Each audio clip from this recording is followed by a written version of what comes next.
Good evening, everyone. I welcome you to this particular last session that we have. Let me just check. People are still joining in. Okay. We will start our session, folks. So let's just see the order of the day. What are we intending to do?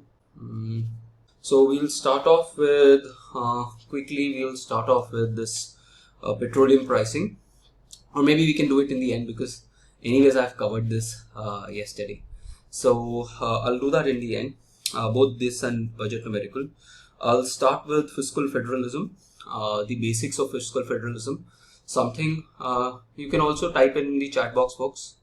That is also an option instead of writing it in the Q&A box. Maybe an hour, maybe 1.5 hours at max 2 till we finish our agenda, or I'm left with no one on the in terms of participants. So right now we have 112 113 participants. I'm expecting this to dwindle with time, but given कि last दिन है और ये शायद से आपका last I mean it's a night out with me now. So let's see how long you can last with this particular class. So we'll be covering the fiscal federalism part. I'll discuss what the 14th Finance Commission talks about, what is the 15th Finance Commission, and then I'll also be talking about Lekha Chakrabarty's article. Both of them, by the way, I've already recorded on YouTube. You can watch those lectures. This particular lecture will also be there. Folks, I am getting messages again and again. If you have any classmates that who can attend this particular class, you can send it across this particular message. I can't add any more people on the group right now. Then we'll have a look at some PYQs. GST, SENVAT, VAT. Okay, I will try if we have time. I will try if we can cover it. But you can find a video of mine which talks about GST, SENVAT, VAT. All of these details I've already covered in a YouTube video. In fact, that also has a numerical on GST. आप में आएगा नहीं आपके उसमें, but उसमें मैंने GST का explain भी किया है कि कैसे जीएसटी है, व्हाट इज दिस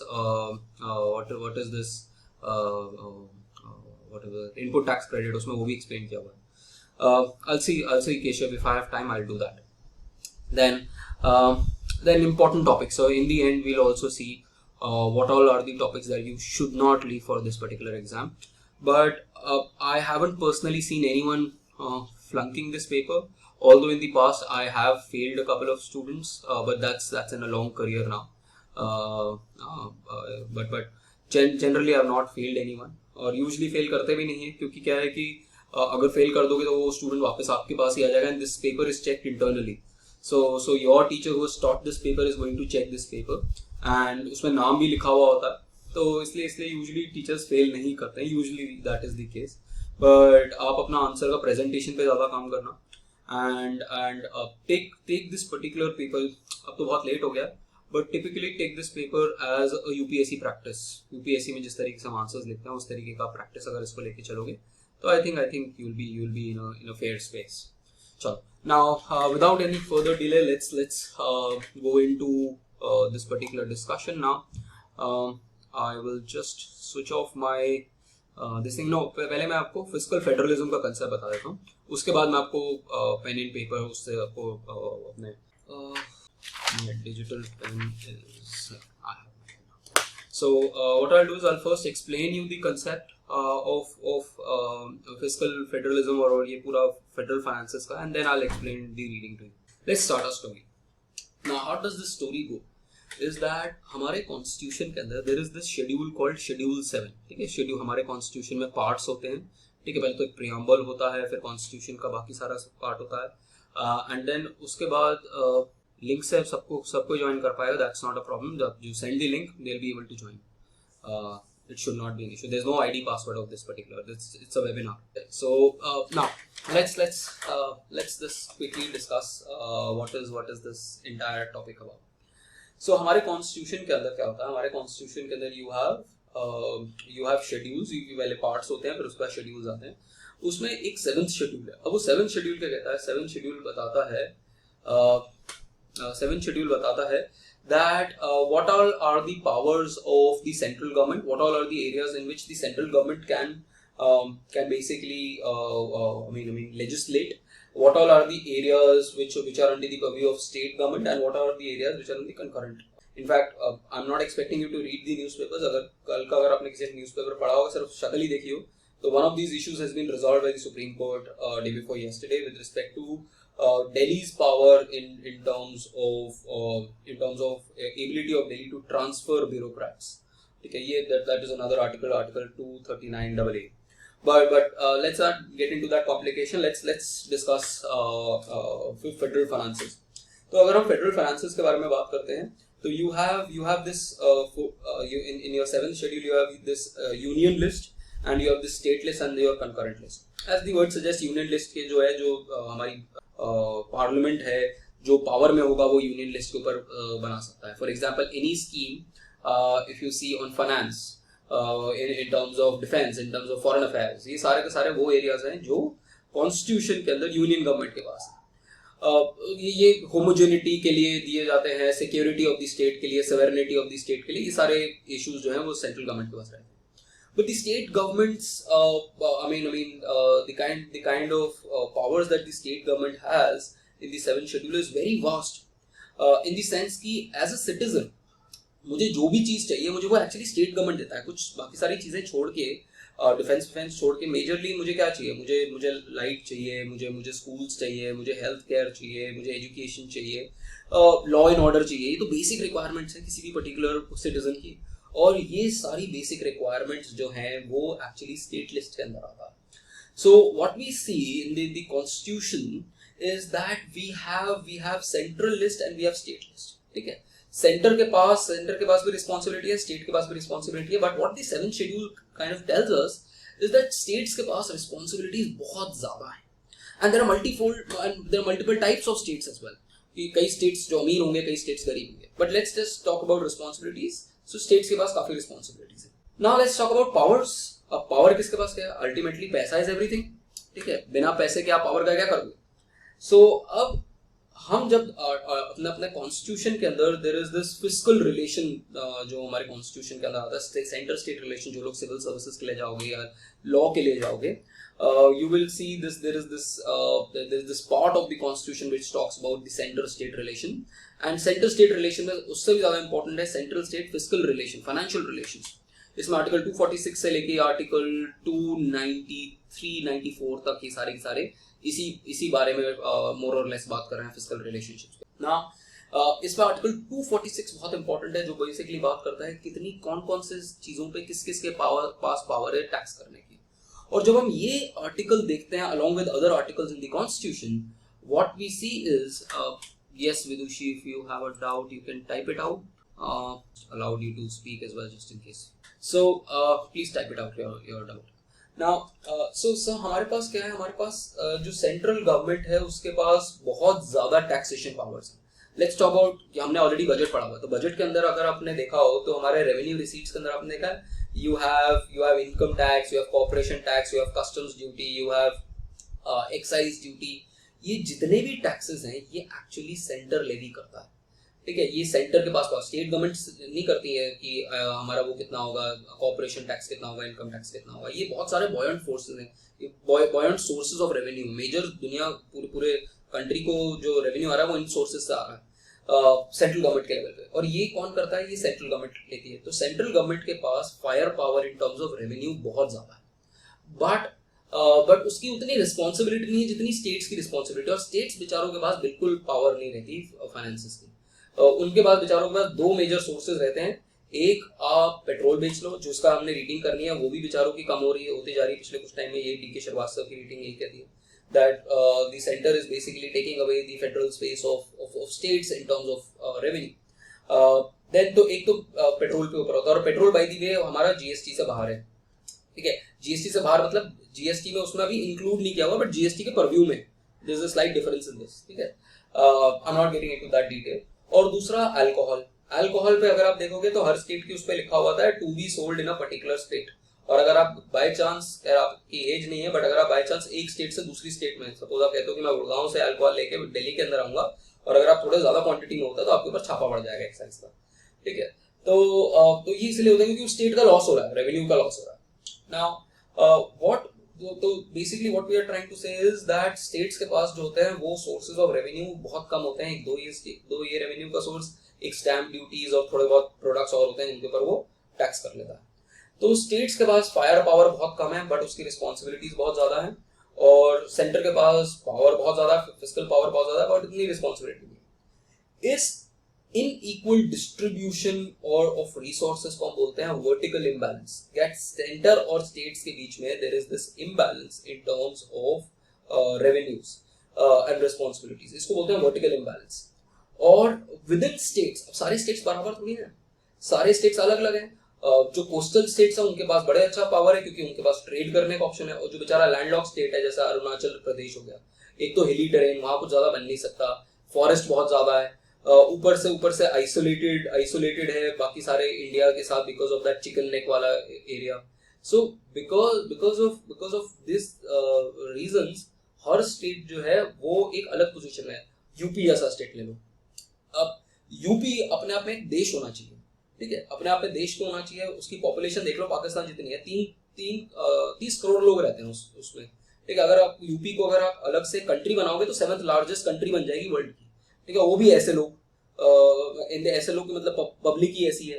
उस जैसे मैं हमेशा बोलता हूँ कि उस जैसे प्रदेश को सिर्फ योगी जी चला सकता है, उसके अलावा कोई नहीं चला सकता, जिसकी या तो शादी हुई हो ना जिसके बाल हो, ठीक है। तो दोनों के साथ तो आप ये स्टेट नहीं चला सकते। तो अब देखो यूपी जैसा स्टेट चलाना है, बिहार जैसा स्टेट चलाना है। अब यहाँ पर आपके पास रेवेन्यू के सोर्सेज नहीं है ज्यादा, ठीक है। ट्रेडिशनली रेवेन्यू वैसे तो बहुत रिच स्टेट्स हो सकते हैं। उड़ीसा देख लो, Orissa is one of the poorest states in the country despite being the fact कि in terms of resources it's the richest state. So you have this multifarious kind of states which have different powers and different responsibilities. इसको बोलते हैं हम horizontal imbalance, कि सारे के सारे states जो एक लेवल पे होने चाहिए वो सारे के सारे अलग अलग तरीके से distributed in terms of their power and responsibility. Power responsibility in terms of किसी का एरिया बड़ा है, किसी की पॉपुलेशन बड़ी है, किसी के अलग कुछ फैक्टर्स हैं, लैंडलॉक्ड है कोई पर्टिकुलर स्टेट। तो because of these different kinds of disadvantages, there is this inequity. Now what does this finance commission do? अभी फाइनेंस कमीशन जो है हर 5 साल में बैठती है, ठीक है। It's a non permanent body but it's a constitutional body under article 280 of the constitution. तो इसके अंदर अगेन अगर अभी आपको इतना करने की जरूरत नहीं है, मैंने कई बार 5 बार मैंने प्री निकाला हुआ है यूपीएससी का, तो इसलिए वो धीरे धीरे कॉन्स्टिट्यूशन आपको रट जाता है, ठीक है। जिनको सिविल्स करना होगा उनको ये रट जाएगा by the end of the पूरा कॉन्स्टिट्यूशन रट जाएगा, मेजर एटलीस्ट 80% आर्टिकल्स रट जाएंगे। So what essentially happens is that there's this finance commission which sets every 5 years, and अभी जो फाइनेंस कमीशन बैठी हुई है वो 15th फाइनेंस कमीशन है। yes, this will be uploaded, don't worry. So अभी जो फाइनेंस कमीशन बैठी हुई है वो 15th फाइनेंस कमीशन बैठी हुई है। ओरिजिनली जो 15th फाइनेंस कमीशन बैठनी थी वो 2020 से 25 बैठनी थी, पर 20 में 2 इश्यूज हो गए, 19 में 2 इश्यूज हो गए। पहले तो 19 के अंदर जेएनके का वो उसका स्टेटहुड हटा के उसको वो बना दिया, क्या कहते हैं, 2 यूनियन टेरिटरीज। और दूसरा 2020 में जैसे ये रिकमेंडेशन देने लगे तो कोविड आ गया उससे पहले। तो इसीलिए अब इन्होंने जो 15th फाइनेंस कमीशन का जो टर्म है वो 21 से लेकर 26 कर दिया।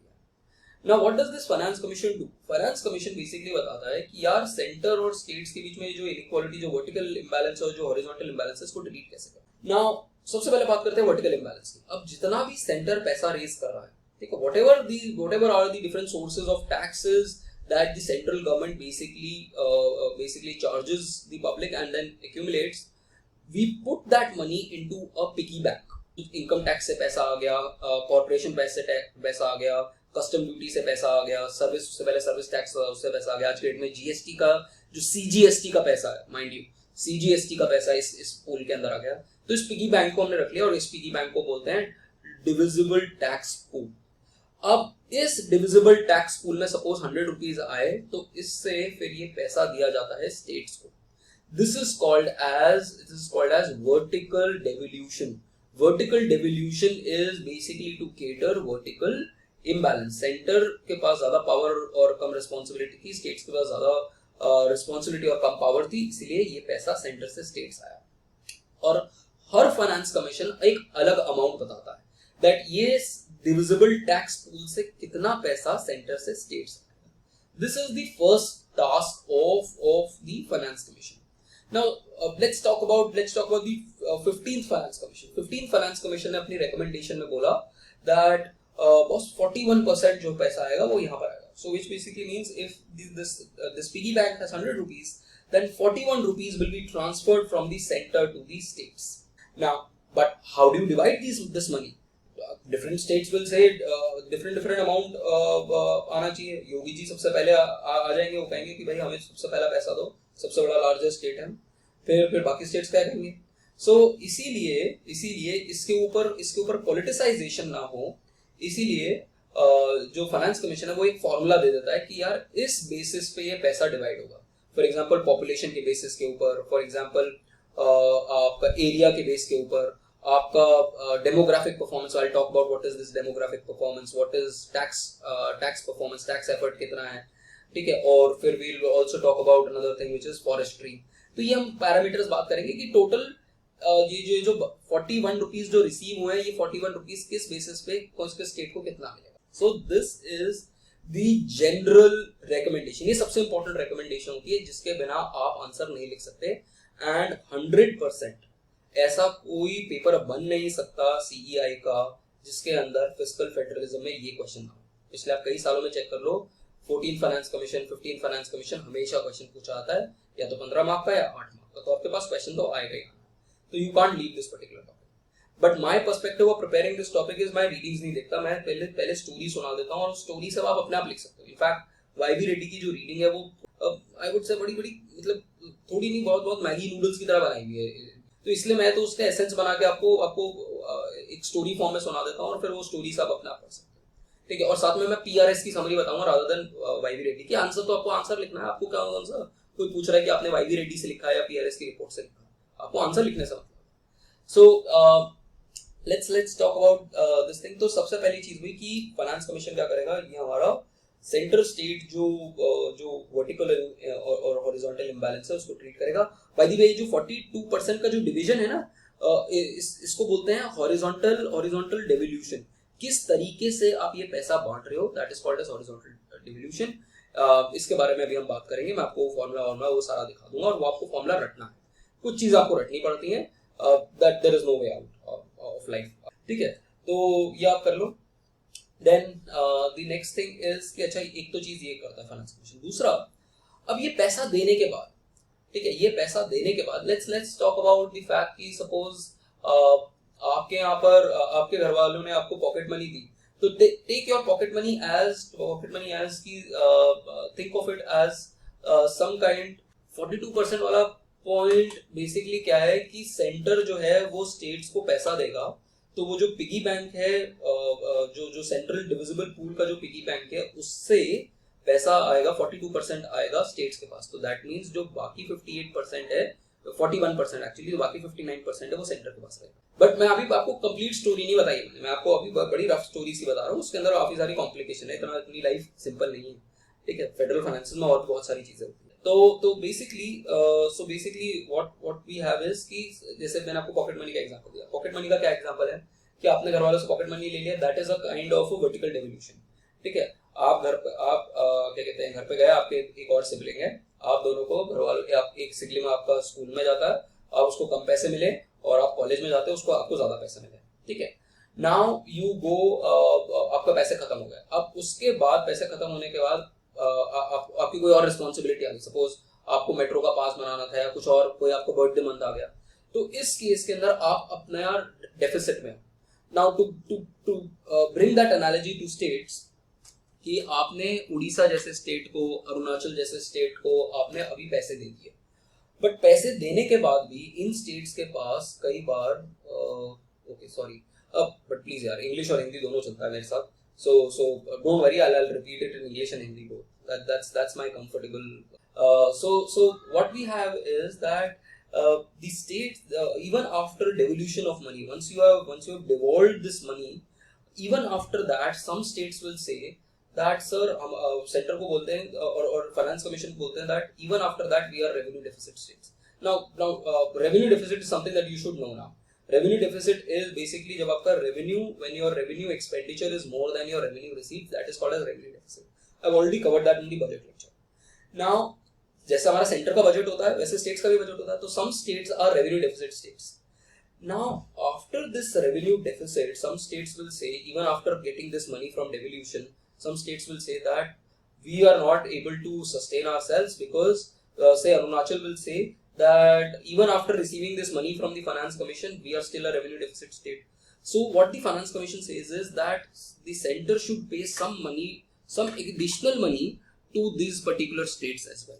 Okay, so these are called as revenue deficit grants, which are being granted by the Finance Commission. So this is the second kind of grant. Then apart from that, there are other grants as well.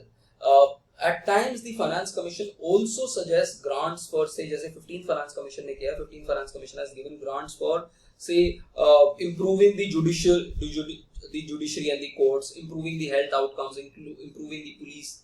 तो sectoral grants भी देते हैं. Second type, अच्छा, revenue deficit grants भी दिए जाते हैं. One was that vertical devolution and horizontal devolution. The other was revenue deficit grants, and then you have the sectoral grants as well, for different areas, for different sections. So these are the different mechanisms through which money reaches from center to states. But apart from that, there is another source. There is another source of money that is being transferred, which is under Article 282, which is called as discretionary grants. अब यहाँ पर होती है politics. State specific grants, horizontal, these are different. Yes. State specific grants are different from horizontal devolution. Horizontal devolution is between states. Deep. It's between states. It has nothing to do with state specific grants. These are two separate things. Now, अब यहाँ तक तो देखो story बड़ी limited है because और बड़ी understandable है because a lot of this is through Finance Commission, and wherever there is Finance Commission, it is basically not a body of politicians. You have a lot of economists there. Traditionally it is led by economists. पहले उसमें lawyers होते थे, academician lawyers होते थे और लोग होते थे, constitutional experts होते थे. But आज की डेट में इसमें majorly economists होते हैं. ठीक है. So basically they say that they're bipartisan people, and then they suggest और हर state में जाते हैं, हर state के बारे में पढ़ते हैं और फिर वो ये अपनी recommendation देते हैं. So but apart from that, there is this another issue. Which is very troubling in center-state financial relation, and this has to do with and by the way, please folks take down good notes for this particular section, because जो लोग आगे Indian Economic Services के लिए RBI Grade B DEPR के लिए, RBI के लिए और UPSC Economics Optional के लिए या GS के लिए भी जाओगे, these notes will be very very useful for you because no one will teach you in a comprehensive way. ठीक है, वो एक लेक्चर में सब कुछ आपको डिक्टेट करके चले जाएंगे, आपको पूछने का भी मौका नहीं मिलेगा कि क्या चल रहा है 300 की 400 की क्लास में. So better to understand this rather than in fact I'm not a huge fan of but better to understand it and notes को सेव करके रख लेना. हो सकता है आपके यहाँ पर recommendation आपके टाइम पे कुछ थोड़ी और चेंज हो जाए, but the essence will remain the same. The essence will not change. I was talking about this irritant between center and state relations. So center and state relations के बीच में एक मेजर जो इरिटेंट रहता है वो रहता है आर्टिकल 282. वो होता है डिस्क्रिशनरी ग्रांट्स. अब डिस्क्रिशनरी ग्रांट इरिटेंट क्यों है? बिकॉज डिस्क्रिशनरी ग्रांट के केस के अंदर सेंटर जो है वो किसी भी स्टेट को किसी भी रीजन की वजह से अपनी डिस्क्रिशन के लिए पैसा दे सकता है. अब यहाँ पर हो जाती है पॉलिटिसाइजेशन कि मोदी जी बैठे हुए हैं और उनके पास योगी जी आए और कहते हैं कि मोदी भाई साहब हमें थोड़ा सा पैसा चाहिए, तो कहते हैं हाँ ठीक है यार, तुम डिस्क्रिशनरी ग्रांट से पैसा ले लो. और मान लो बेचारे केजरीवाल जाते हैं तो उसको तो कहते हैं भैया तू पहले एलजी से बात कर, तू बाद में मेरे पास आइए. So that becomes a problem in centre state relation, क्योंकि यहाँ पर पॉलिटिक्स हो जाती है. The other area is something called as centrally sponsored schemes, which I've already talked in the budget lecture. Now these are actually a fraud on the constitution. Why they are a fraud on the constitution? These are schemes which are made by the center on state list. हमने constitution में 4th, 9th, 7th schedule के अंदर हमने बात करी थी कि central list होती है और स्टेट लिस्ट होती है. Now let's talk about a scheme like NREGA. NREGA is a scheme for rural employment. Rural employment अगर आप देखोगे तो वो स्टेट लिस्ट का इशू है. तो सेंटर कैसे बना रहा है? किसान के ऊपर या एग्रीकल्चर के ऊपर स्कीम, जो agriculture is a state subject, तो सेंटर कैसे स्कीम बना रहा है उसके ऊपर. तो these are called as centrally sponsored scheme. Centre scheme बना के स्टेट्स के ऊपर इम्पोज करता है और उसको बोलता है कि कुछ पैसा तू भी देगा, तो स्टेट्स की इकोनॉमी वहां भी खत्म हो जाती है. So these are two major areas जहां पर सेंटर स्टेट रिलेशन जो है बड़ी कॉर्डियल नहीं है. And those will go for civil services, तो उस केस के अंदर you have this second ARC committee report, वो आपको पढ़नी होती है. और सेंटर स्टेट रिलेशन की एक रिपोर्ट होती है MM पुंची कमीशन रिपोर्ट, वो आप पढ़ोगे तो उसके अंदर ये सारी चीजें और ज्यादा क्लियर हो जाती है. ठीक है. नाउ विद दिस बैकग्राउंड समझ में आया आपको सबको? Any doubts in background please? That was called Anush, that was discretionary grants. हम लेखा चक्रवर्ती की रीडिंग के अंदर भी बात करेंगे. Any doubts folks? Any doubts till now? ठीक है, चलो. So I will. Is it mandatory? Yes, it is mandatory अगर उन्होंने recommendation accept करी है. तो recommendation तो देते हैं, फाइनेंस कमीशन जो है अपनी एक recommendation देता है, पार्लियामेंट को वो recommendation accept करनी होती है. अगर पार्लियामेंट ने वो recommendation accept कर ली है तो आपको माननी पड़ेगी. 41% is vertical devolution. हॉरिजॉन्टल मैं भी आपको बताऊंगा अक्षता, हॉरिजॉन्टल में आपको बताऊंगा, डोंट वरी, हॉरिजॉन्टल में आपको बताऊंगा. चलो, now I am going to move on to this thing. I am going to switch off my camera and I am going to change the screens. Why is, हाँ PRS बिल्कुल sufficient है, एकदम बढ़िया है. PRS डिस्क्रिशनरी ग्रांट, अब ये तो सरकार से पूछो डिस्क्रिशनरी ग्रांट क्यों है. TORs, अरे TORs पहले पढ़नी होती थी, छोड़ दो TORs को. ठीक है, टर्म्स ऑफ रेफरेंस को छोड़ दो. टर्म्स ऑफ रेफरेंस होती है जब आने से पहले टर्म्स ऑफ रेफरेंस होती है. आप कौन सा टर्म्स ऑफ रेफरेंस, तो पूरी रिपोर्ट आ चुकी है, अब टर्म्स ऑफ रेफरेंस का क्या करोगे. ठीक है, वैसे अगर आप ये पढ़ोगे ना, फाइनेंस कमीशन सर्च करोगे तो उसके पहले पेज पे टर्म्स ऑफ रेफरेंस होती है. टर्म्स ऑफ रेफरेंस का मतलब होता है कि उस कमेटी को क्या काम करना है. मैं 14th में पढ़ाऊंगा, डोंट वरी, अभी मैं 14th पे कराऊंगा. बता रहा हूँ. धैर्य रखो, धैर्य. Now let me just give me a second folks. So folks, all of these readings are I've already sent on the this 2024 Eco Honors coordination group. ठीक है, actually there are two groups now folks. Group 1 के अंदर I don't know कैसे 1000 जने कैसे आ गए, and group 2 के अंदर भी 300 जने. इतने तो शायद से स्टूडेंट्स ही नहीं है DU में, जितने 4th सेमेस्टर में जितने लोग आ चुके हैं. So anyways, so there are two groups. So just in case you are not added there, you can ping me. I'll add you to that particular group. Okay. Now let's discuss this particular reading. This I've already marked it for you. Let's quickly discuss this. So ये हमारी PRS की report है और इसके अंदर यहाँ पर हमने 14th और 15th फाइनेंस कमीशन को हमने वो भी करा हुआ है. We have also kind of bifurcated them. So let's talk about this commission report. So if you see this is the encasing panel, this is the encasing commission report. ठीक है, he was the chairman of this committee. इससे पहले जो 14th finance commission थी उसके chairman YV Reddy थे. Now he talks about the fact that the central taxes, the share of states in the central taxes for 2021-26 has been recommended to be 41% as the same as 2020-21. मैंने आपको already बताया था कि ये दो parts में report आई है, पहले 2021 की आई है, फिर 21 से 26 की आई है because of Covid and JNK वाला issue. Now what are the criteria? So 41%. So what is there is, remember that piggy bank that I talked about, divisible tax pool. So from this divisible tax pool, if there are 100 rupees in this, so if there are 100 rupees in this divisible tax pool, then we know that 41 rupees is going to these states. Okay, this is center के पास ये divisible tax pool है. Now states have 41 rupees. This is called as vertical devolution, and vertical devolution is there to take care of vertical imbalance. Now the division of this 41 rupees among states is basically called as horizontal devolution. And the finance commission, the 15th finance commission says that we will give 45% of money on the basis of income distance. Now what is this income distance? Income distance means जो अमीर state है उसको कम पैसा जाएगा and जो गरीब state है उसको ज्यादा पैसा जाएगा. Now let us sort this out. How does this work? This works in the sense that what you do is you see the distance. It's a distance formula. You see the distance of the richest state with that of the other states. So suppose my richest, in case of India, the richest state is actually Goa. But Goa being the smallest state, one of the smallest state, यहाँ पर हम साथ में हरियाणा भी ले लेते हैं. So you take the average of Haryana and Goa, which are the richest two states, and then you see the difference, the GSDP, gross state domestic product distance, from that of Goa and Haryana to all other states. Say Bihar. Where does Bihar lie? What is the distance between Bihar's GSDP versus Goa and Haryana's GSDP? And depending on the distance, if the distance is larger, then the amount that goes to a particular state will be higher.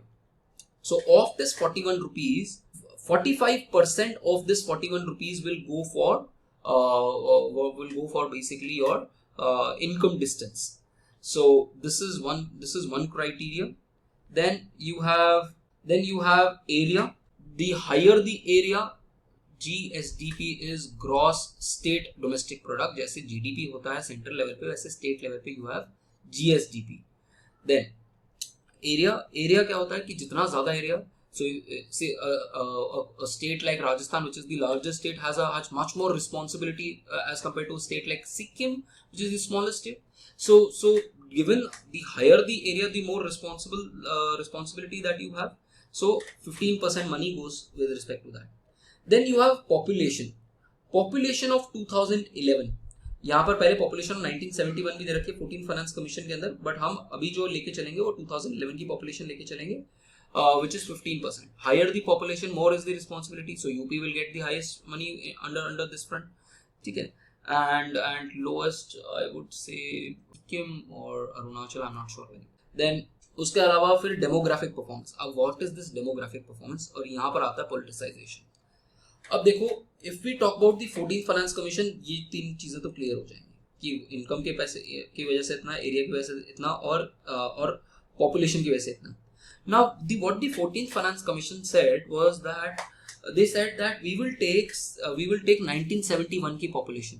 Why 1971 की population? Because even if you see the division in, so whatever state that you are coming from, अगर आप UP से आ रहे हो तो UP के पास लोकसभा में 80 सीटें हैं, दिल्ली के पास 7 सीटें हैं, क्या कहते हैं, राजस्थान के पास 25 सीटें, एमपी के पास 22 सीटें. तो how do we decide these number of seats? These number of seats are basically seen on the basis of population. But this is seen on the basis of 1971 का population, because after 1971 we saw that there was a population explosion in northern India, and the southern Indian states were basically, उनका जो fertility rate था वो कम था. So how can you make, and that's why you will see कि majorly prime minister जो होते हैं वो northern Indian states से ही होते हैं. ठीक है, तो इसीलिए it is very important कि आप population कौन सी ले रहे हो. अगर आप 1991 की पॉपुलेशन, 1981 की या 2001 की पॉपुलेशन दोगे तो आपको दिखाई देगा कि northern Indian states have a higher population, therefore they will get more money.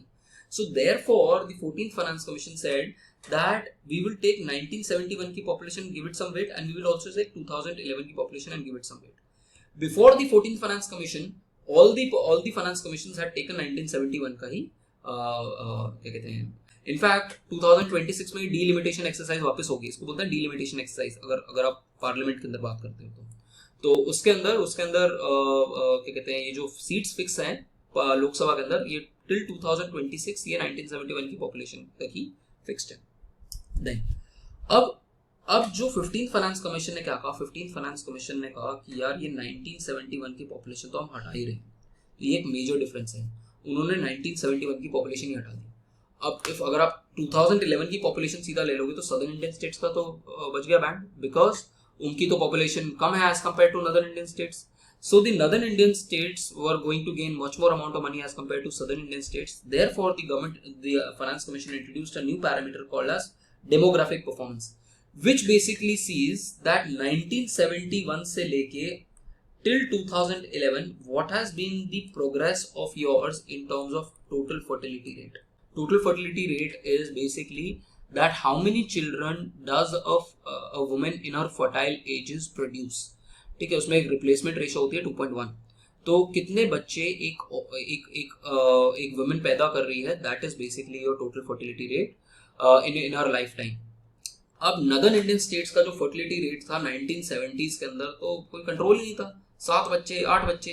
तो नदर्न इंडियन स्टेट्स का जो टीएफआर था वो 7-8 चल रहा था, सदर्न इंडियन स्टेट्स का टीएफआर बहुत पहले जल्दी गिरना शुरू हो गया.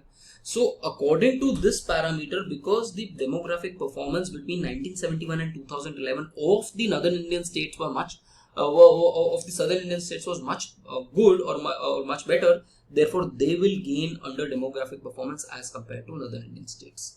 So this is demographic performance. उसका वेटेज जो है 12.5 है. ये आपको रटना पड़ेगा प्लीज. अपने यहाँ पर अब आप अपने सामने लिखो, उसकी पर्ची बनाओ, उसको टैटू कराओ. ये आपके ऊपर आप क्या कर रहे हो. You cannot write an answer of fiscal federalism, you cannot write an answer on finance commission without this data. इसके बिना आप नहीं लिख सकते. So demographic performance is basically the performance of TFR from 1971 till 2011. यहाँ पर लिखा हुआ है, यहाँ देखो. Demographic performance is basically criteria to reward states for the efforts made by states in controlling their population. States with lower fertility rate ratio will be scored higher on this particular criteria. So this is what we have done. वो 1971 का छोड़ दो, वो I think एक और किसी commission के अंदर गया हुआ था. इसमें हम 2011 का पॉपुलेशन देखते हैं और 2011 के पॉपुलेशन पे टीएफआर देखते हैं कि किसका टीएफआर ज्यादा और किसका टीएफआर कम. ड्यूटी, अच्छा अगर टाइम मिलेगा मैं बता दूंगा, ठीक है. देन उसके अलावा फॉरेस्ट एंड इकोलॉजी, पहले फॉरेस्ट कवर होता था, अब फॉरेस्ट एंड इकोलॉजी है. फॉरेस्ट एंड इकोलॉजी बेसिकली क्या कहता है, आप देखते हो कि हर स्टेट के अंदर यहाँ पे लिखा हुआ देखो, what you see is that you see the share of dense forest in each state as compare to total dense forest in the country. तो सपोज पूरे कंट्री के अंदर डेंस फॉरेस्ट जो है वो 100 स्क्वायर किलोमीटर के एरिया कैसे देखते हो, स्क्वायर किलोमीटर में देखते हो ना. तो टोटल कंट्री में डेंस फॉरेस्ट बोल रहा हूँ, dense forest is different from forest, ठीक है. So dense forest is basically defined geography या environment का. Basically जब आपको जो surface litter है, जो surface of the forest है, वो अगर litter से cover होता है और there is no particular season of shedding, तो उसको हम dense forest basically बोलते हैं, evergreen forest बोलते हैं. But dense forest is जहाँ पर canopy जो होती है वो बहुत ज़्यादा high होती है. Basically dense forest उस तरीके से define किया जाता है, ठीक है. तो so in that sense dense forest जो है अगर वो 100 स्क्वायर किलोमीटर के हैं और हम देखते हैं टोटल 100 स्क्वायर किलोमीटर है, तो एक पर्टिकुलर स्टेट के से अरुणाचल के सबसे ज्यादा डेंस फॉरेस्ट होगा इन टर्म्स ऑफ स्टेट्स. तो अरुणाचल के पास अगर 20 स्क्वायर किलोमीटर का है तो उसके पास इस पर्टिकुलर क्राइटेरिया के अंदर उसके पास 20% पैसा यहाँ से आ रहा है, ठीक है. तो 20% of whatever money that is there, 10% of that money. तो जैसे 41 रुपीज था, तो 41 रुपीज में दैट मीन्स 4.1 रुपीज जो है will go under forest and ecology. And of this 4.1 rupees, 20% will go to Arunachal Pradesh given that particular formula. ठीक है. So आप total dense forest देखते हो पूरे देश के अंदर, and of that how much dense forest is there of each particular state, given on the basis of that you divide this money. This is called as forest and ecology. उससे पहले जो 14th finance commission था उसमें सिर्फ forest cover देखते थे. Now why do we have forest and ecology? It's basically to compensate those states जिनके पास forest है. से अरुणाचल जैसा स्टेट अगर वो फॉरेस्ट काट दे तो इंडस्ट्री सेटअप कर सकता है. So basically we are rewarding दो states who are basically doing afforestation, जो ग्रीन इंडिया को प्रमोट कर रहे हैं. We are doing that. So this is where forest and ecology is important. And then you have tax effort.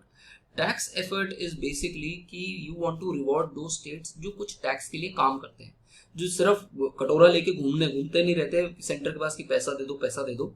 So you are rewarding those states which are increasing their own revenues. So this criteria is to reward states with higher tax collection efficiency measured as the ratio of average per capita own tax revenue and average per capita GDP.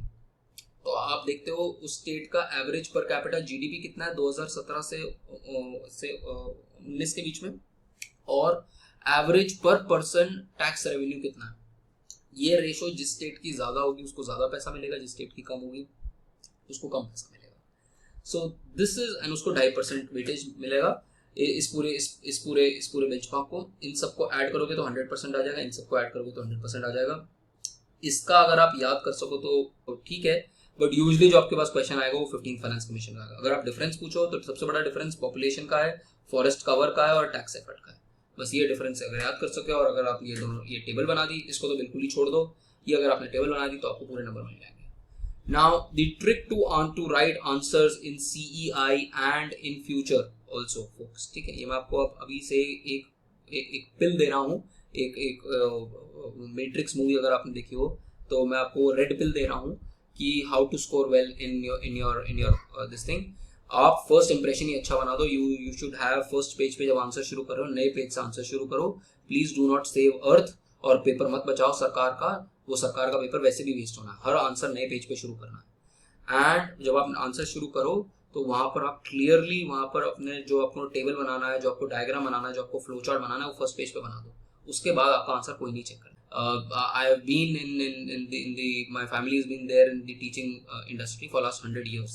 ठीक है, my parents are also professors, तो मैंने जिंदगी भर सिर्फ papers check होते देखे अपने घर में। ठीक है, so I know how the psyche of a examiner works. You have only 1 minute, even less than 1 minute, to impress your examiner. No one is going to read your answer. If your presentation is good enough, you will get good marks. काम की चीज लिख दो, अंदर आपने Titanic की भी story लिख दी है तो कोई नहीं रीड कर रहा। ठीक है, बट लिख मत देना। कवर कर लो टर्म्स ऑफ रेफरेंस क्या है, टर्म्स ऑफ रेफरेंस की क्या करना है, उसको एफर्ट लेना टर्म्स ऑफ रेफरेंस के लिए। सो ये वाली चीज हो गई। फिर उसके बाद ये तो हो गया हमारा क्राइटेरिया फॉर डेवल्यूशन। तो पहला पॉइंट आपने जो लिखोगे वो क्राइटेरिया फॉर डेवल्यूशन लिखोगे, वर्टिकल इंबैलेंस और horizontal imbalance. Please read this up, I have already recorded it.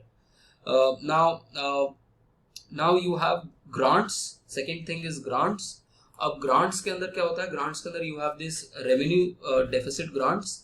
Revenue deficit grants जो होते हैं वो क्या करते हैं, मैंने आपको ऑलरेडी बताया कि कई स्टेट्स जो होंगे उसके बाद पैसा लेने के बाद भी, even after receiving this money from the centre, they will say sir हमारे पास तो पैसा नहीं है।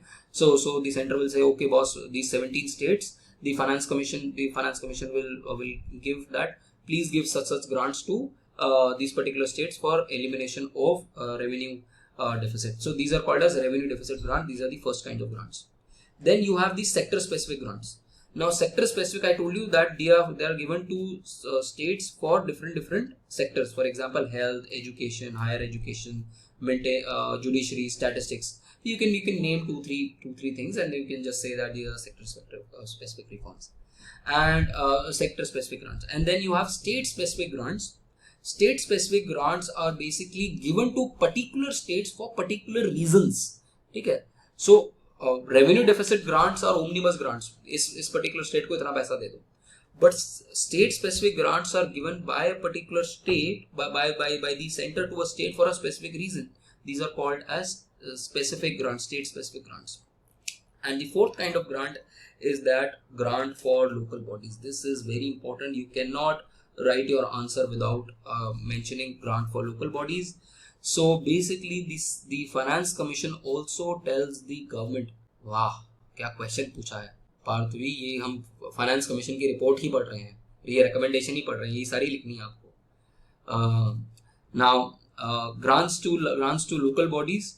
ग्रांट्स टू लोकल बॉडीज यही कि इज बेसिकली दैट जैसे सेंटर होता है, ठीक है, you have this centre, you have states, उसके नीचे लोकल बॉडीज होती हैं, urban local bodies and rural local bodies, जैसे पंचायती राज इंस्टीट्यूशंस जो होते हैं लोकल बॉडीज पे, और अर्बन एरियाज में अर्बन लोकल बॉडीज होती हैं, म्यूनसिपैलिटीज, म्यूनसिपल कॉर्पोरेशन, नगर पालिकाज, ये पोर्ट ट्रस्ट हो गया, ठीक है, ये सारे अर्बन लोकल बॉडीज हैं। और ऐसे लोकल बॉडीज जो होती हैं वो 3 तरीके की होती हैं आपकी। देन अब उनको भी तो पैसा चाहिए। अल्टीमेटली इंडिया के अंदर ये बहुत बड़ी मेजर प्रॉब्लम है कि लोकल बॉडीज जो है वो अमीर नहीं है। हमारा जो डे टू डे चीजें हैं वो लोकल बॉडीज से लेना देना है, ठीक है। जो मेजर मुझे सफाई चाहिए अपने घर के आसपास, जो ट्यूबलाइट चाहिए मुझे, जो बाहर बिजली की ट्यूबलाइट चाहिए अपने घर के बाहर, जो मुझे स्कूल चाहिए, जो मुझे हेल्थ सेंटर चाहिए, सारे लोकल एरियाज के ऊपर है। But local bodies are least finance in this particular country. और अगर लोकल बॉडीज अच्छे से फाइनेंस हो जाए तो आपका पूरा लाइफस्टाइल बदल सकता है अपने एरिया के अंदर। But the problem is that local bodies के पास पैसा ही नहीं होता, और पैसा इसलिए नहीं होता कि अगर लोकल बॉडी का कॉर्पोरेटर इंपॉर्टेंट बन गया तो एमएलए को कौन पूछने वाला है, और एमपी को कौन पूछने वाला है, और ब्यूरोक्रेट को कौन पूछने वाला है। तो इंडिया में हमने 73rd and 74th constitutional amendment से हमने इनको कॉन्स्टिट्यूशनल स्टेटस तो दे दिया लोकल बॉडीज को, बट कभी भी हमने इनको पैसा नहीं दिया, ठीक है। और वो हिस्टोरिकल है, वो ब्यूरोक्रेट्स और पॉलिटिशियंस ने मिलके नहीं करा, ठीक है। when some of you will go for civil services, I'll teach you in detail through a number of different books. Criteria और डेवल्यूशन, बस सक्षम इतना ही करना है आपको, और कुछ नहीं करना, ये टेबल बना देना। सो लोकल बॉडीज को हम पैसा देते हैं। अब grants to local bodies have been given on the basis of population और एरिया, ठीक है। 90% weightage on population and 10% weightage on area. So a particular state has been given money.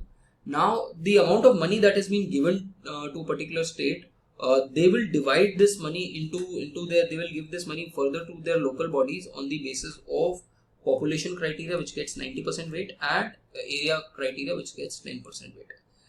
And then ये अगर आप पढ़ सकते हो तो पढ़ लो, some certain conditions that you have put for giving grants. Then उसके बाद थर्ड मेजर जो चंक है रिकमेंडेशन का, मेजर तो आपको यही दोनों लिखना है, बट थर्ड मेजर चंक आप बता सकते हो, सिर्फ 2-3 पॉइंट और ऐड कर सकते हो. दैट फिस्कल डेफिसिट हमने कंट्रोल करना है, we have to control the fiscal deficit to 4% by 2025-26. अब तो भूल जाओ 2025-26 तक हमने जो टारगेट कर दिया है वो 4.5% कर दिया. I already taught you this particular target in the previous reading. Then the other thing is fiscal consolidation. Actually कुछ चेंज हो गया है कोविड के बाद ना, बहुत मेजर चेंजेस आ गए इसके अंदर. जो डेट टू जीडीपी रेशियो है that is now around 85%. Before COVID it was around 75, around कुछ percentage था.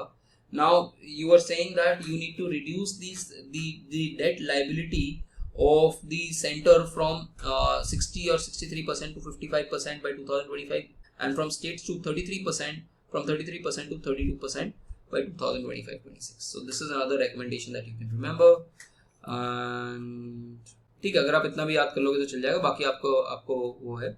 अब ये जो है ये क्या है, ये बेसिकली मैंने इसलिए डाला हुआ था क्योंकि मैं ये this is another topic which I also teach for civil services के जो एस्पिरेंट्स हैं उनको भी मैं ये टॉपिक पढ़ाता हूँ. तो इसीलिए मैंने उनको बेसिकली बताया हुआ है कि कैसे 14th फाइनेंस कमीशन जो है वो बहुत ज़्यादा डिफरेंट रही है. ठीक है, उससे पहले बहुत तरीकों से पैसा आता था. प्लानिंग कमीशन बहुत बड़ा एक रोल प्ले करता था पैसा ट्रांसफर करने में सेंटर से स्टेट्स पे. मिनिस्ट्रीज बहुत बड़ा रोल प्ले करती थी, बट अब मेजर रोल जो है वो फाइनेंस कमीशन करता है. प्लानिंग कमीशन तो पूरा का पूरा खत्म ही हो गया है, और यूनियन मिनिस्ट्रीज जो है वो सिर्फ अब सेंट्रली स्पॉन्सर्ड स्कीम्स ही देख रही है. ठीक है, so major money now goes through finance commission instead of planning commission and union ministries. Then इसी की explanation, ये पूरा डॉक्यूमेंट जो है इसी के explanation के ऊपर है. यही डॉक्यूमेंट यही मैंने आपको अभी पढ़ाया 15th फाइनेंस कमीशन का. तो अगर आप you want to read all of this you can read. मैंने ऑलरेडी मार्क करा हुआ है, आपको सेम चीज़ ही मिलेगी यहाँ पर. उसके अलावा आपको और कुछ ज़्यादा नहीं मिलेगा. ठीक है, so you can read it if you have time. If you don't have time, जो मैंने आपको PRS की समरी करा दी है that is more than sufficient for you. ठीक है, but I marked the entire reading for you just in case you are interested to. 14th finance commission के ऊपर भी मैंने ये मार्क करा हुआ है. अब मैं आपको एक छोटी सी चीज एक्सप्लेन कर देता हूँ. Give me a second. आकृति ये डॉक्यूमेंट ऑलरेडी है ग्रुप के ऊपर. FRBM एक्ट अभी तक समझ में आया नहीं आया? Yes folks. Tax elasticity, tax buoyancy, इसके लिए आपको जाना पड़ेगा मेरा यूट्यूब का वीडियो. KMC में मैंने एक लेक्चर लिया था फरवरी में, उसमें मैंने टैक्स बॉयंसी और टैक्स इलास्टिसिटी समझाया. बट अगर नटशेल में बताऊं तो टैक्स इलास्टिसिटी है, अगर मैं 1% टैक्स बढ़ाता हूं तो मेरा टैक्स रेवेन्यू कितने से चेंज होगा.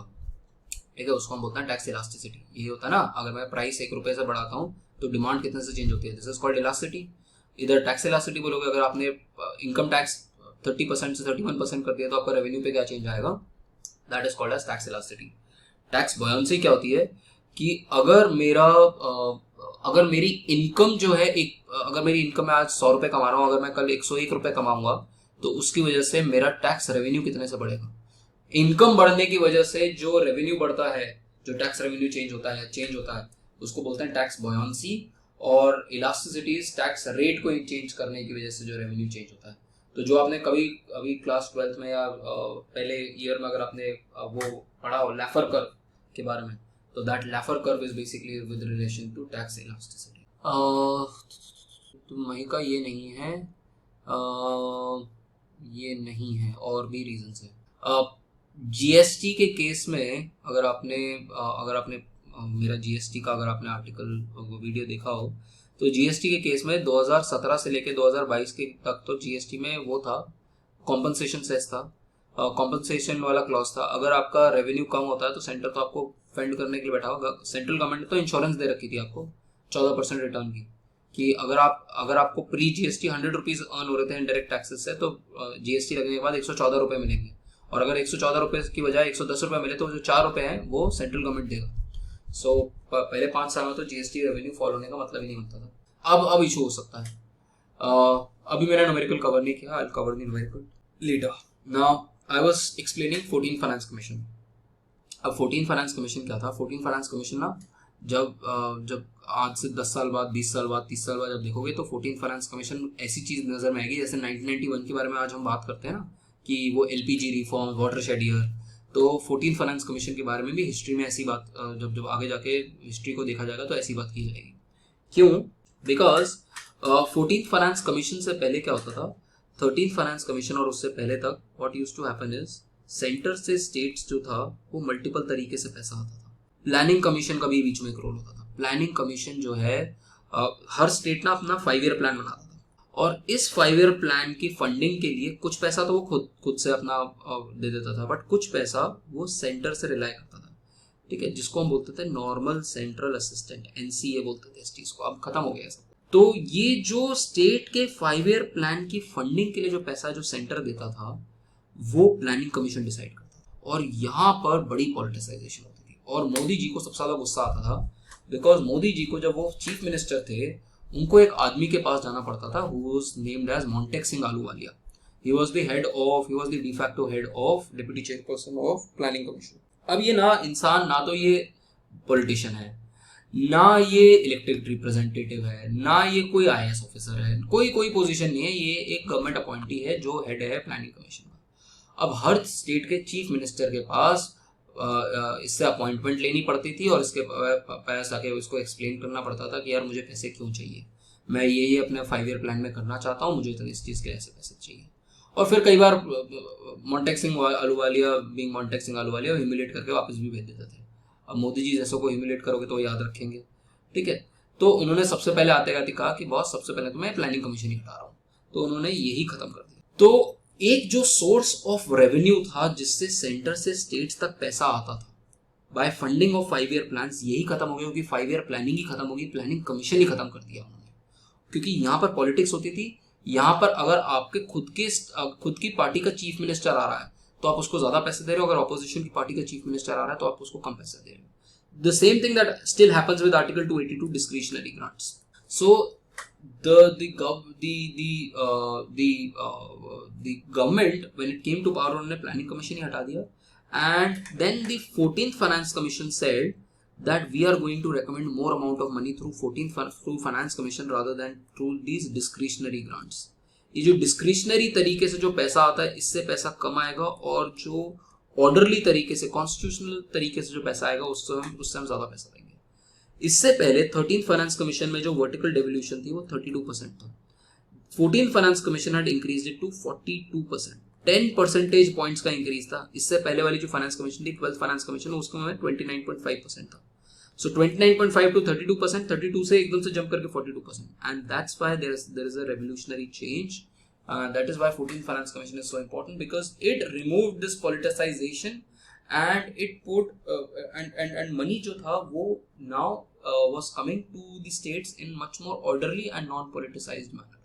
So this is why 14th Finance Commission is very important. तो यही आपकी 14th Finance Commission की वो एसेंस जो है वो यही आर्टिकल जो है वो यही बेसिकली बात कर रहा है। उसके बाद वो अपनी रिकमेंडेशन दे देगा। बट अगर आप ये वर्टिकल बैलेंस और हॉरिजॉन्टल बैलेंस और वो जो मैंने ऊपर आर्टिकल पढ़ा है वो अगर आप वो भी पढ़ लोगे तो काम चल जाएगा। ठीक है, इतना आपको ये करने की जरूरत नहीं है। So this is about our discussion on finance commission. This should be more than sufficient for you to write answers. यहाँ पर मैंने एक ये भी आर्टिकल भेजा हुआ है जिसमें मैंने ये पूरे एक्सप्लेन करा हुआ है, but this is in too much of detail. अगर आपके पास टाइम है, इलेक्ट्रिसिटी इज नॉट सबज्यूम केशव, electricity is not part of GST. ठीक है, बट आपको लिखना आपके चाहिए क्यों, आप यूपीएससी का प्रीलिम्स होना लिख रहे हो। बट यहाँ मैंने अच्छे से एक्सप्लेन किया हुआ था ये सारे टॉपिक्स को, तो अगर आपके पास वीडियो है तो आप देख सकते हो। Next topic of the day was Lekha Chakraborty. ठीक है, जल्दी से करते हैं because we have already gone through 1 hour. Now fiscal federalism at crossroads. ठीक है, again this particular article you will see that it's already recorded on YouTube, आप वहां से भी देख सकते हो। I'm going to give you a very brief summary of this. Now, this article basically talks about the issues with respect to with respect the issues with respect to your fiscal federalism. कि fiscal federalism में क्या क्या issues हैं, क्या क्या reflections हैं, वो कुछ पॉइंटर्स बता रहा है. अगर क्वेश्चन आए तो इसके ऊपर आप पॉइंटर्स में आप लिख सकते हो कि अच्छा ये मेजर पॉइंट्स हैं जो फिस्कल फेडरलिज्म के अंदर हैं, और ये इश्यूज हैं जो फिस्कल फेडरलिज्म के लिए. इतना ज़्यादा ज़रूरत नहीं है 14 फाइनेंस कमीशन में इतना ज़्यादा घुसने की. कोई सेंसिबल टीचर होगा जो पेपर बना रहा होगा तो वो 14 पे नहीं बनाएगा. But now let's talk about कि व्हाट इज दिस. मैंने अगर कोई होगा तो मैंने मार्क कर दिया होगा, जिसमें आपको फिर से ये पर्टिकुलर आर्टिकल भेज दूंगा लेखा चक्रवर्ती के. इसमें मैंने कुछ थोड़ा सा एडिशनल आज मार्क कर लिया है. Before starting the class I wanted to read through the article again, तो इसलिए मुझे कुछ पोर्शंस और लगे थे तो मैंने वो भी ऐड कर दिए थे आज की क्लास के लिए. ठीक है. Now what this reading is going to talk about is certain topics. These are those topics which are relevant for basically federal finances, और ये major issues हैं center और state के when it comes to center state relations.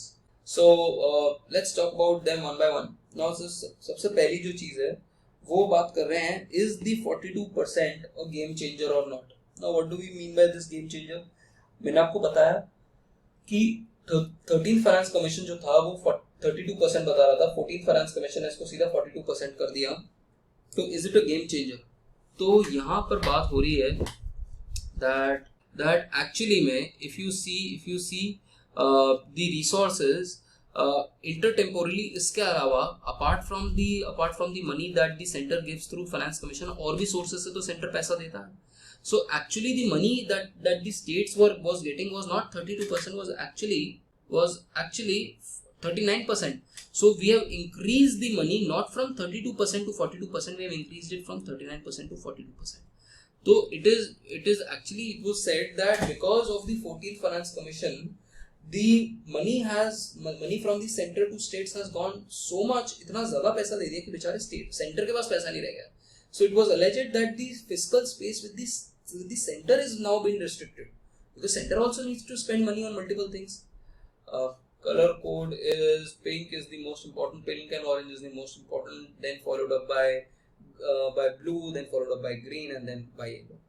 ठीक है, सबसे important pink and orange, फिर उसके बाद blue, उसके बाद green, उसके बाद yellow. Now what were we talking about? We were talking about, तो it was alleged that center जो है, it's something like this कि अगर अपने क्या कहते हैं घर वालों से इतना ज्यादा पैसा ले लोगे कि बेचारे घर वालों के पास ही पैसा नहीं बचेगा तो वो कैसे घर चलाएंगे अपना. तो that is the problem. So this was one of the allegations that was made, and this was one of the contentious issues that was there, that does it leave the center with enough fiscal space to make policies and to basically run its scheme.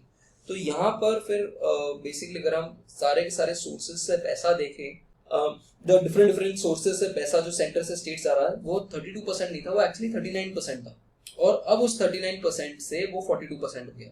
And as far as local bodies are concern, more than 50% of the grants recommended by the 14th Finance Commission was for local bodies. तो जो भी grants 14th Finance Commission, यहाँ पर 14th Finance Commission की बात हो रही है, तो 14th Finance Commission ने जो भी grants दिए उसमें से 50% जो grants हैं वो local bodies के लिए दिए गए हैं. तो local bodies के लिए भी पैसा खूब दिया गया है, और center के पास भी कोई ऐसा नहीं है कि कोई कम fiscal space बची हुई है.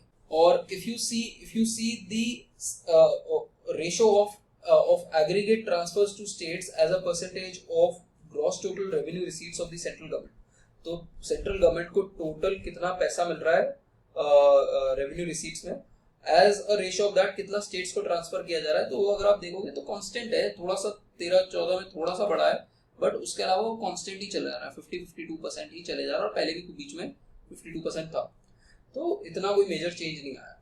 Then conditional grants and unconditional grants, I'll talk about that. Then जो दूसरा इशू है वो है 7th शेड्यूल एंड आर्टिकल 282. अब इसके ऊपर इशू मैं आपको ऑलरेडी एक्सप्लेन कर चुका हूँ. ये इशू क्या है? आर्टिकल 282 डिस्क्रिशनरी ग्रांट्स के बारे में बात करता है, और स्टेट्स जो हैं बहुत ज़्यादा चिढ़ते हैं इसके लिए कि यार ये डिस्क्रिशनरी ग्रांट्स क्यों देते हो आप, ये जो है ये फेडरल प्रिंसिपल्स के अगेंस्ट है, इसमें आप पॉलिटिसाइजेशन करते हो. और जो दूसरा इशू जो स्टेट्स रेज करते हैं वो इशू करते हैं सेंट्रली स्पॉन्सर्ड स्कीम्स का. ये मैंने बजट में एक्सप्लेन किया हुआ है. that these are schemes which are made on the seventh schedule. In the seventh schedule, these are these schemes which are made on the state list by the center, और फिर उनको states को कहते हैं कि implement करने के लिए बोलते हैं कि भाई implement करो. So therefore this is a major problem for the states. So these are two major areas जहाँ पर center को, जहाँ states को center से बड़ी ज़्यादा complaint है. एक centrally sponsored schemes which is basically 7th schedule article 246 और दूसरा 282 discretionary grant. Then एक third issue है terms of reference of finance commission के ऊपर. ये issue क्या है that अब terms of reference, जब terms of reference क्या होती है basically, सरकार जो है जब फाइनेंस कमीशन बैठाती है तो उसको बताती है कि आपको क्या क्या काम करना है. उस काम करने के लिए जब 15th फाइनेंस कमीशन बैठी थी तो सेंटर ने बोला that see the centre is also paying for left wing extremism. Naxal वक्सल का जो लड़ाई है कौन लड़ता है? स्टेट्स थोड़ा लड़ता है, सेंटर लड़ता है मेजरली. तो the centre is also paying for defence which is जिसका खर्चा बहुत ज्यादा है. Centre is doing a lot of infrastructure work as well. So shouldn't states also pay for some part of money for all of this, because states are also getting help with respect to that. And the other thing is that the terms of reference also mentioned that should we take only 2011 population as the criteria.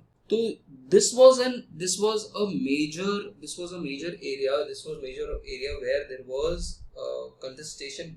The southern Indian states were frowning upon the terms of reference of that if the 15th Finance Commission follows all of this, then the southern Indian states will be at loss and the northern Indian states will be at gain. तो इसके अंदर ये basically बात करेंगे. What is being written is that irrespective of what the center says, कि this is what you have to, it is the prerogative of the Finance Commission what area it wants to get into and what area it does not want to get into. It's a constitutional body, it's an independent constitutional body, no one can dictate what it. So that was the area. Then another area is fiscal marksmanship. Now, this is surprisingly another funny thing happened is that there is this institute called as Vajiram and Ravi Shah. So I'm on their panel of interviews. So basically, I'm one of the experts as their in the interview panel. तो मैंने एक दिन मतलब 7-8 बच्चों को, 7-8 जो इस आजकल ना सिविल सर्विसेज के वो चल रहे हैं, इंटरव्यू चल रहे हैं, तो मैंने 7-8 लोगों से ये पूछा same concept, what is this fiscal marksmanship. किसी को भी नहीं आता था. एंड बाय चांस जब उनका इंटरव्यू हुआ, नेक्स्ट वीक उनका इंटरव्यू था, तो couple of students called me up and said कि सर सेम चीज पूछ ली थी हमसे, फिस्कल मार्क्समैनशिप. ठीक है, तो अब फिस्कल मार्क्समैनशिप समझ लो. और मैंने उनको बोला था कि पढ़ के जाना कि क्या है, क्योंकि थोड़ा सा इशू, कंटेंशियस इशू रहता है हर साल. अब फिस्कल मार्क्समैनशिप का एग्जांपल क्या है? सपोज सेमेस्टर की शुरुआत करते हो. सेमेस्टर की शुरुआत जब आप करते हो तो you say that I'll get a 10 pointer. मैं CEI में 10 पॉइंटर हूँ, बट अगर आपको 10 पॉइंटर अगर मारना था तो आपको सेमेस्टर के स्टार्टिंग में पढ़ना था या आखिरी दिन की लास्ट क्लास में ही आना था. तो बेसिकली उसके बाद आपने 10 पॉइंटर सोचा, फिर आपने सोचा नहीं 8 पॉइंटर मार लें. आज के बाद आपको थोड़ा सा कॉन्फिडेंस आएगा कि अच्छा चलो 7 पॉइंटर तो आ ही जाएगा. आपका अल्टीमेटली आया 6. तो आपने सोचा कितना था? 10 पॉइंट. आपका आया कितना? 6. Poor fiscal marksmanship. मार्क्समैनशिप क्या होता है? आर्चरी में जो होता है या शूटिंग में जो होता है कि can you hit the bull's eye, that is called as marksmanship. Now the problem here is that when the centre is basically saying that how much money will go from the centre to states and how much money should we give, that depends. उसके लिए बहुत सारी चीजें आपको assume करनी पड़ेंगी. आपको assume करना पड़ेगा कि एक पर्टिकुलर हर स्टेट की आपको अज्यूम करना पड़ेगा कि उस स्टेट का जीडीपी कितना हो, उस स्टेट का एक्सपेंडिचर कितना होगा, उस स्टेट के रेवेन्यू प्रोजेक्शंस कितने होंगे. तो you have to do all these projections for all these स्टेट्स, ऑल दीज 27 states for these 5 years from 2021 to 26. Based on these projections, you will tell कि किस स्टेट को कितना पैसा जाएगा. But if your marksmanship is poor, if you say that states will do very well but the states do not end up doing well, then you are under the assumption that states अपने आप से बहुत सारा पैसा कमा लेंगे, but states ने नहीं कमा पाए तो उनको पैसा आपने कम दिया, but actual situation is very poor, उनको आपको पैसा ज़्यादा देना चाहिए था. तो the states have alleged that the fiscal marksmanship of the center of the finance commission, not the center, of the finance commission at times has not been well defined and it's been poor, जिसकी वजह से states are on the suffering side. Then development वाला पढ़ सकते हैं. ये basically बात कर रहा है how to address the development deficit in the Indian federal system. अब बेसिकली वो बात कर रहे हैं कि क्या कन्वर्ज, ये आपने शायद से मैक्रो इकोनॉमिक्स में पढ़ा होगा, convergence and conditional convergence. So can we have convergence in case of states? Can we have that convergence in terms of outcomes of states? तो हम देख रहे हैं कि सोशल आउट कन्वर्जेंस तो हो रहा है, जैसे हर स्टेट का IMR जो है वो सिमिलर जा रहा है, अब हर स्टेट का TFR जो है वो सिमिलर होता जा रहा है, हर स्टेट का MMR, maternal mortality rate, infant mortality rate, total fertility rate, literacy rate, अभी सारे स्टेट्स के सोशल सेक्टर आउटकम्स जो है वो तो कन्वर्ज कर रहे हैं, बट इकोनॉमिक आउटकम्स जो है कन्वर्ज नहीं कर रहे हैं. कई states are doing really well, कई states are doing very very badly. So we need to check for this spatial होता है कि across space, एक स्टेट से दूसरा स्टेट, एक कंट्री से दूसरा कंट्री, उसको बोलते हैं spatial inequalities. So we need to see that how do we resolve the spatial inequalities so that there is better convergence. But what also matters is that finances in itself will not do. State की policy भी बहुत matter करती है. सिर्फ पैसे से काम नहीं चलेगा. पैसा तो अंबानी के पास भी है, अंबानी के पास जितना मर्जी पैसा, फिर भी देख लो हेल्थ बच्चों की कैसी है. पैसे से अगर हेल्थ खरीद जाते तो सबसे अमीर आदमी हेल्थ खरीद के बैठ जाता. अभी रिसेंटली कल परसों एक बड़े फेमस लॉयर है लूथरा, राजीव लूथरा, उनकी डेथ हुई 67 एज की एज पे. पैसा कोई कमी थोड़ी ना उनके पास, 100 करोड़ रुपया का उनका वो है. तो so basically money does not matter actually. What matters is the policy, on what conditions, what are the kind of policies that you have. So convergence basically means the conditional convergence and unconditional convergence. You must have done this in macroeconomics as well. Solo के अंदर पढ़ा होगा शायद से आप लोगों ने इसी चीज, that how do we get the economic convergence between states.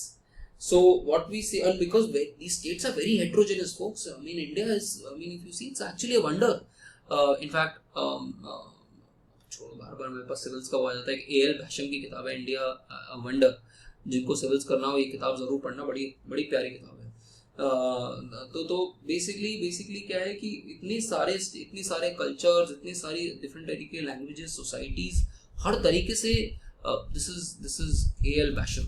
So this is India wonder. ठीक है, अच्छी काफी अच्छी किताब है, आर्ट एंड कल्चर के लिए बहुत इंपॉर्टेंट है. ठीक है, बट जनरल सेंस में. ठीक है, now when we talk about, अरे छोड़ो अभी बाद में सिविल्स के लिए मैं आपको बता दूंगा. अच्छा, जस्ट अ स्मॉल अनाउंसमेंट, अगर क्योंकि सिविल्स की वाली बात हो रही है. फर्स्ट वीक ऑफ जून में I am meeting all of your seniors. काफी सारे आपके सीनियर्स मुझसे ऑफलाइन भी मिल रहे हैं, ऑनलाइन भी मिल रहे हैं. There is a meeting that I am going to keep offline and online. Same ही मीटिंग को ऑनलाइन भी कर लेंगे. I'll tell you the location. If you are in Delhi, you should attend that particular session. We'll be talking about masters, and we'll be talking about especially with respect to UPSC. How can you prepare from your second year onwards, because third year becomes very critical for your competitive exams, both for your CUET and as well as for your UPSC. In that first June नहीं, 2nd June 3rd June के around we'll have this particular meeting. I'll tell you the location. Depending on कितने लोग आ रहे हैं उस हिसाब से I'll book the place. And I'll also call, मेरे दो स्टूडेंट्स इस बार इंटरव्यू लिख रहे हैं, जिनका एक का तो सिलेक्शन पक्का है into IAS. She'll be there. And apart from that, I'll call 2-3 AGMUT कार्डर के मैं ऑफिसर्स को बुला लूंगा, जिनको मैंने अभी लबासना में पढ़ाया था. I'll call them as well. और 1-2 को ऑनलाइन ले आएंगे. तो they will take your doubts. And जो मेरे स्टूडेंट है वो दिल्ली स्कूल के हैं, तो आप उनसे मास्टर्स का भी बारे में भी पूछ सकते हो. ठीक है, जो मेरी एक स्टूडेंट है वो दिल्ली स्कूल से पढ़ी हुई है और अशोका में पढ़ा रही है, तो आप उससे अशोका के बारे में पूछ सकते हो, उसके बारे में पूछ सकते हो. एंड मे बी अगर मुझे अमित सर को अगर लगेगा तो अमित सर को भी बुला लेंगे वहाँ पर फॉर योर ISI का हेल्प. तो don't miss that option folks. That will be very critical for your future prep for whichever industry that you want to get into. You want to get into civil services, D school, ISI, या जहाँ पर भी आपको masters करना है. Now, so I was talking about this spatial inequality. Spatial inequality is basically across space. जब inequality होती है तो उसको हम देखते हैं. तो हम conditional convergence देखना चाह रहे हैं कि whether do we have convergence in states or not. So हम देख रहे हैं कि हमारा social outcomes में तो convergence है, but हमारा economic outcomes में convergence नहीं है, and we need to resolve that. But to say that only money will be able to do that, that is not going to be the case. So just because states will get more money, you will be able to do that. It's a totality of states policy कि आपके पास पैसा है. Let's take the example, देख लो दो states, यहाँ से can someone put the group link on the chat box? किसी के पास group link है? हाँ, किसी के पास तो होगा ना group link. Please send the group link on the chat box. ना भुला दिया, क्या बोल रहा था मैं? What was I telling you? हाँ, दो states. तो अब if you see ये बिहार और इनसे दो states निकले, झारखंड और छत्तीसगढ़. अब देख लो छत्तीसगढ़ ने कितनी अच्छी प्रोग्रेस कर ली और Jharkhand despite the fact of having all resources, Jharkhand का प्रोग्रेस बिल्कुल खराब है और छत्तीसगढ़ का प्रोग्रेस देख लो कितना अच्छा है. सो जस्ट बिकॉज आपके पास पैसा है, इसका आपके पास रिसोर्सेज का मतलब नहीं आप डेवलप हो जाओगे. आप डेवलपमेंट में देख लो अफ्रीका के स्टेट, सारे रिसोर्सेज हैं, सारे मेटालिक रिसोर्सेज हैं सारे सेंट्रल अफ्रीकन कंट्रीज के अंदर. ठीक है, ज्योग्राफी देखोगे तो यू विल सी कि वंडर है पूरा अफ्रीका स्टेट, पर देख लो इनमें से एक भी डेवलप हो तो दिस इज टू रिसोर्सेज होना और उसका यूज करना दो अलग अलग चीजें हैं. ठीक है, I will give you very very very small example. मेरे साथ 2016 की बात है, तो एक लड़का आता था, इग्नू से पढ़ा हुआ एमए इकोनॉमिक्स. तो he used to take guidance from me कि अच्छा कैसे करना है सर ये सिविल्स का वेला प्रेप का. और एंड में जब रिजल्ट आया था तो उस लड़के का, वो लड़का IAS बन गया और मेरा रिजल्ट नहीं आया था. विच शोज दैट दोनों में डिफरेंस था प्रेजेंटेशन में, डिफरेंस था डेडिकेशन का. ठीक है, so just because you know stuff, you have the resources doesn't mean that you will be able to produce the result. तो दोनों में बहुत बड़ा डिफरेंस होता है. तो ये सेम चीज यहाँ पर भी है. Then let's talk about progressivity. छोड़ दो प्रोग्रेसिविटी, पढ़ना हो तो पढ़ लेना, बट ज़्यादा काम का नहीं है. थर्ड टीयर के अंदर बस एक छोटी सी बात यहाँ ये की जा रही है, न्यूमेरिकल कराऊंगा. नहीं, रुक जाओ 2 मिनट रुक जाओ, न्यूमेरिकल करा दूंगा, इसके बाद न्यूमेरिकल पे आ रहा हूँ. नाउ थर्ड टीयर की यही बात आ रही है that the role of state finance commission needs to be emphasized. अब ये जो स्टेट फाइनेंस कमीशन है, जैसे हमारा सेंट्रल फाइनेंस, ये जो यूनियन फाइनेंस कमीशन है, ये आर्टिकल 280 के अंदर है.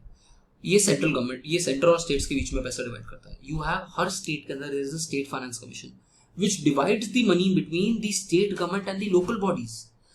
Now these state finance commission में कोई काम करने को राजी नहीं. There is no work that happens in state finance commission. That money transfer from states to local bodies is negligible, and it's very arbitrary, is very ad hoc, and that is what we need to resolve. We need to have a vibrant local bodies. In fact, अभी जब आपके पास time होगा या अभी आपका summer break होगा और अगर आप मेरे से एथिक्स के बारे में अगर पढ़ोगे तो आई विल मैं नॉर्मल कोचिंग की तरीके से एथिक्स नहीं बोलता पढ़ने के लिए, मैं बोलता हूँ अच्छी किताबें पढ़ो. So there is a recent book by author का नाम बोल रहा हूँ, ब्लाइंड स्पॉट. बड़ी अच्छी किताब है. अगर आपको नॉन फिक्शन पढ़ने का मज़ा आता है, और टिपिकली सिविल्स के लिए आपको नॉन फिक्शन पढ़ना पड़ेगा. ठीक है, तो यहीं से आपको एनेक्डोट्स मिलेंगे खूब सारे आंसर लिखने के लिए. तो ये बड़ी अच्छी किताब है जो म्यूनसिपैलिटीज के ऊपर बात करती है. सो वर्ल्ड के अंदर जो म्यूनसिपैलिटीज का रेवेन्यू है वो अराउंड इमर्जिंग इकोनॉमीज में अराउंड 5% 7% है. इंडिया के केस में सिर्फ 1% है. तो इंडिया की जो म्यूनसिपैलिटीज हैं, इंडिया की जो लोकल बॉडीज हैं, बिल्कुल गरीब, without functions, without functionaries, without क्या कहते हैं एनी फंड्स रहता है. बट 3 FC नहीं है, ना फंड्स है, ना फंक्शनरीज है, ना फंक्शंस है. तो तीनों F नहीं है, और that is a major problem in case of local governments. और इसीलिए we need to strengthen these local bodies. We need to have given importance to this fiscal decentralization. Lowest level तक, grassroots level तक पैसा पहुंचना चाहिए, and that is this entire. Then उसके बाद छोड़ दो, जितना मैंने आपको टॉपिक्स बताया उतने भी आप लिख लोगे तो बहुत बड़ी बात होगी. These are the topics that you can majorly talk about in this particular article. Then quickly let me just show you in 2 minutes. Let me show you the plan, non-plan expenditure सब खत्म हो चुका है, छोड़ दो उसको. Let me discuss this particular thing. आपके पास जब क्वेश्चन आएगा तो आपके पास जो क्वेश्चन आएगा वो आएगा आपके पास हो सकता है टैक्स रेवेन्यू के अलग अलग रेवेन्यूज भी दे दें आपको. ठीक है, ये भी दे सकते हैं कि अलग अलग हेड्स दे दें टैक्स रेवेन्यू के. Now your revenue receipts is divided into tax and non tax.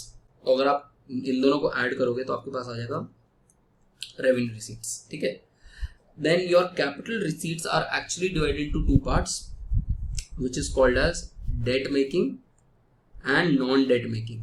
Date making का मतलब पैसा जो आप बोरो कर रहे हो उसको बोलेंगे डेट मेकिंग कैपिटल रिसीट्स। जो आप पैसा बिना बोरो करे आपके पास आ रहा है, suppose if you are not borrowing, if you are selling your asset, जैसे डिसइन्वेस्टमेंट हो गया, प्राइवेटाइजेशन हो गया, दिस इज बेसिकली आप अपने घर पे मोबाइल बेच देते हो या लैपटॉप बेच देते हो या गाड़ी बेच देते हो, you are getting money but that is not creating a liability for you, that is called as non debt making capital receipt.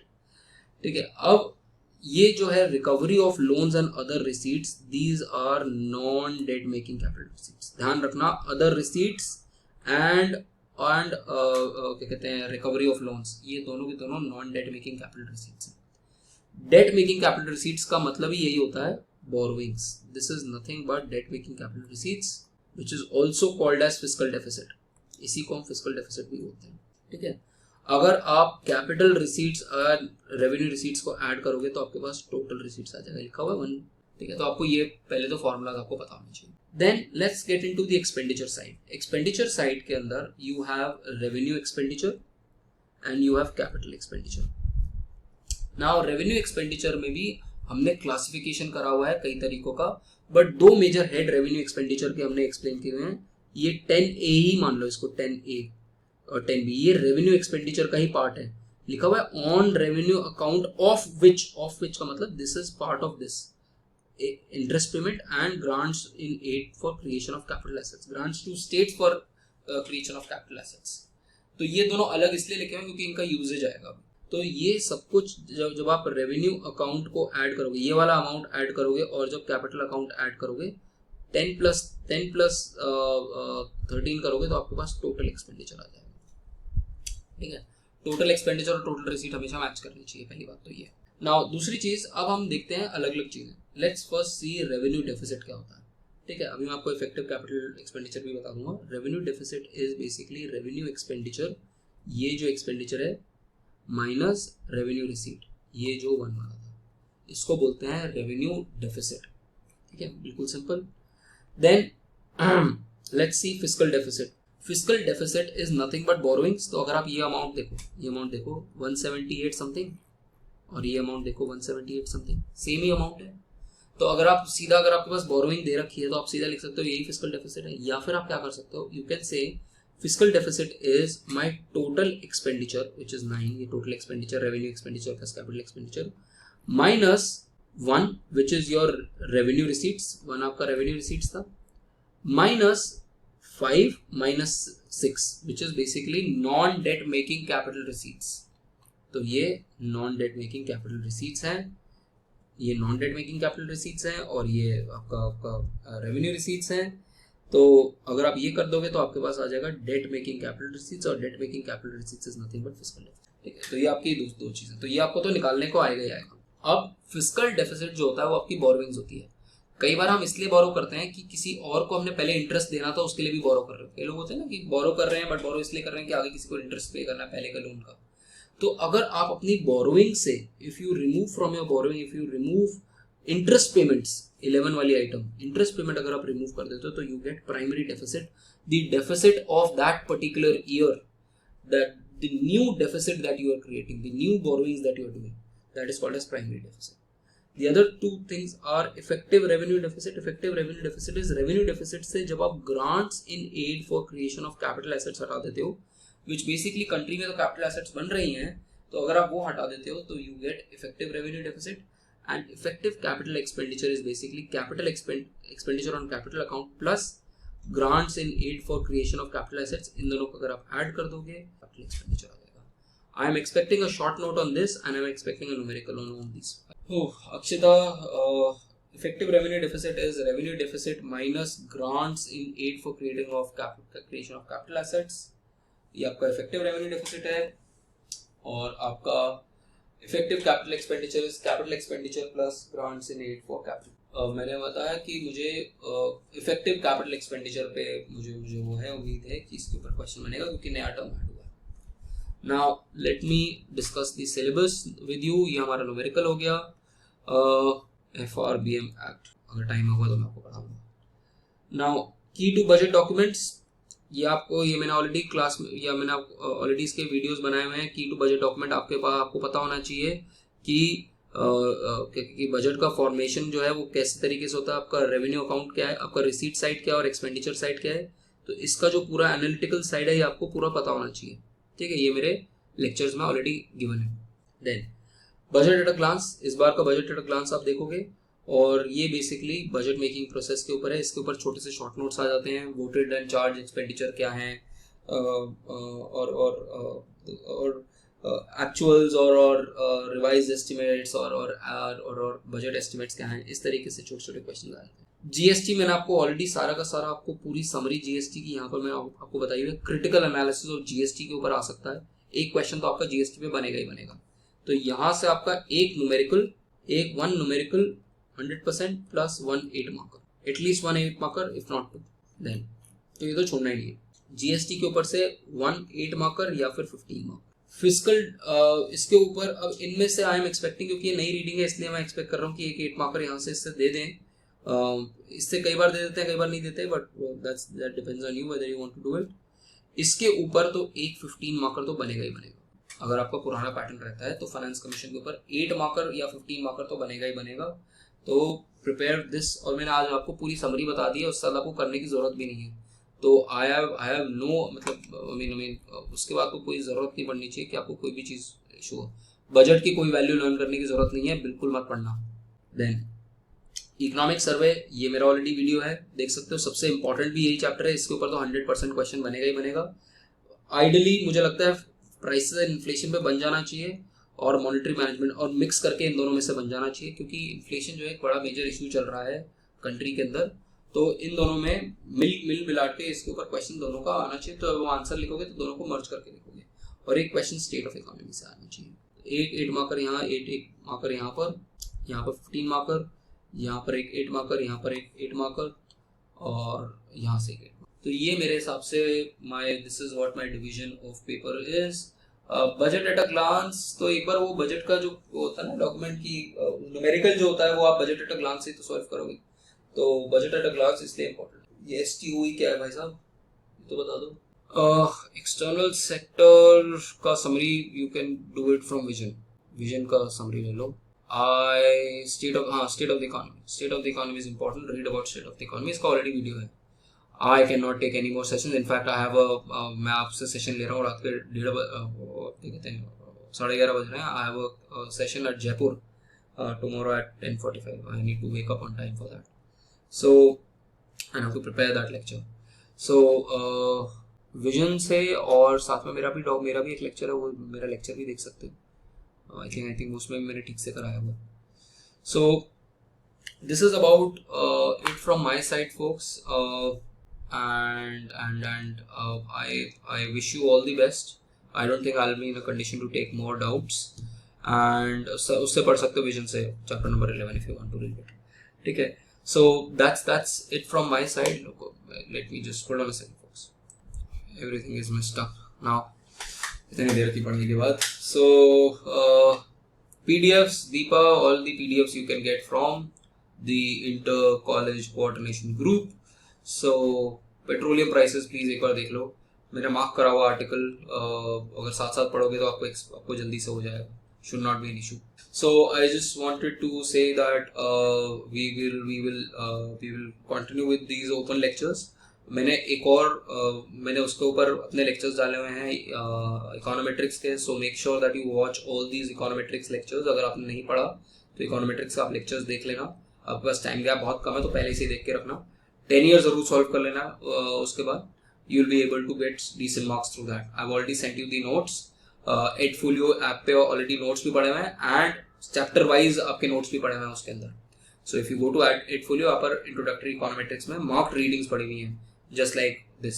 Similarly for CEI marked readings are already available there, you can take it from there as well, college group पे भी है।